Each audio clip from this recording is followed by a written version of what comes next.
শুরুতেই থমকে গেছে এস আলমের অর্থ পাচারের অনুসন্ধান। 1 মাসের বেশি সময় ধরে তাদের অর্থ পাচার তদন্তের কাজ সিআইডিতে থমকে রয়েছে। এর নেপথ্যে রয়েছে স্বয়ং এস আলম গ্রুপের প্রভাব ও আধিপত্য। এতে সহযোগিতা করছে প্রভাবশালী একটি মহল। অনুসন্ধানে ওই মহলের ইচ্ছার গুরুত্ব না দেওয়ায় বদলি করা হয়েছে অর্থ পাচার অনুসন্ধান করা সিআইডি কর্মকর্তা ও তত্ত্বাবধানে থাকা কর্মকর্তাদের। তাদের অনুসন্ধান কার্যক্রম দ্রুত অন্য কর্মকর্তাদের বুঝিয়ে দিতে বলা হয়েছে।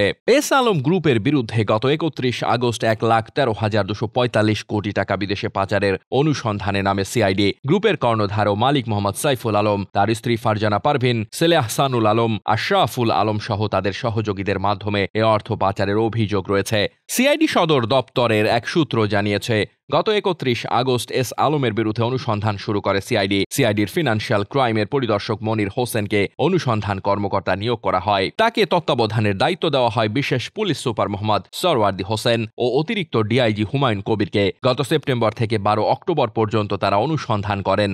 12 অক্টোবরের পর বিভিন্ন সময়ে এই 3 কর্মকর্তাকেই বদলি করা হয়েছে। সূত্রটি জানিয়েছে, অতিরিক্ত ডিআইজি হুমায়ুন কবিরকে চট্টগ্রাম, এসএস মোহাম্মদ সরওয়ার্দী হোসেনকে র্যাবে এবং অনুসন্ধান কর্মকর্তা মনির হোসেনকে শিল্প পুলিশে বদলি করা হয়। 3 কর্মকর্তাকেই বদলি করে দেওয়ায় গত 12 অক্টোবর থেকে অর্থ পাচারের অভিযোগের অনুসন্ধান স্থবির। তদন্ত কর্মকর্তা এখন অনুসন্ধানের কাজ অন্য একজনকে বুঝিয়ে দিতে কাজ করছেন। সিআইডি সূত্র জানিয়েছে, এস আলম গ্রুপের অর্থ পাচার অনুসন্ধানের কাজকে প্রভাবিত করার জন্য দেশে বিদেশে বিভিন্নভাবে চেষ্টা করছে। তদন্ত কর্মকর্তাদের বদলির নেপথ্যে একজন শীর্ষ পুলিশ কর্মকর্তা জড়িত বলে জানা গেছে। অভিযোগ, তিনি এস আলমের বিষয় অনুসন্ধান কাজে ধীরে চলো নীতিতে এগোতে বলেছেন। তার কথা না শোনায় পুরো তদন্ত দলকে বদলি করা হয়েছে। এ নিয়েও আরও 3-4 জন কর্মকর্তা নেপথ্যে কাজ করছেন বলে অভিযোগ রয়েছে।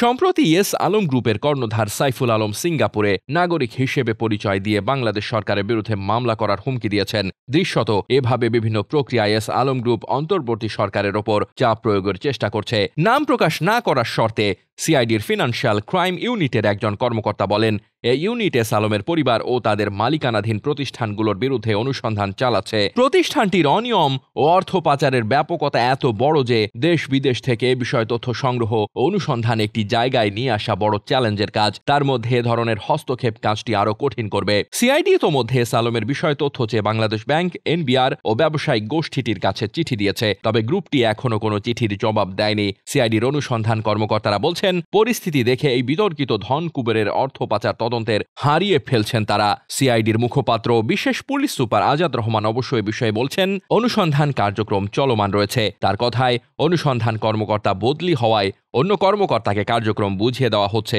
যা স্বাভাবিক। সিআইডি প্রাথমিকভাবে এস আলম গ্রুপের বিরুদ্ধে 1,13,245 কোটি টাকা বিদেশে পাচারের অভিযোগ নিয়ে অনুসন্ধান শুরু করে। গ্রুপটির কর্ণধার সাইফুল ইসলাম, তার স্ত্রী ফারজানা পারভিন এবং 2 ছেলে দক্ষিণ পূর্ব এশিয়ার সিঙ্গাপুর, মালয়েশিয়া, সাইপ্রাস সহ ইউরোপে অর্থ পাচার করেছেন বলে প্রাথমিক অনুসন্ধানে দাবি করা হয়েছে। ধারণা করা হচ্ছে, পাচার করা এই বিপুল অর্থ দিয়ে তারা ব্যক্তি ও প্রতিষ্ঠানের নামে স্থাবর অস্থাবর সম্পদ কেনা ছাড়াও ব্যবসা পরিচালনা করেছেন।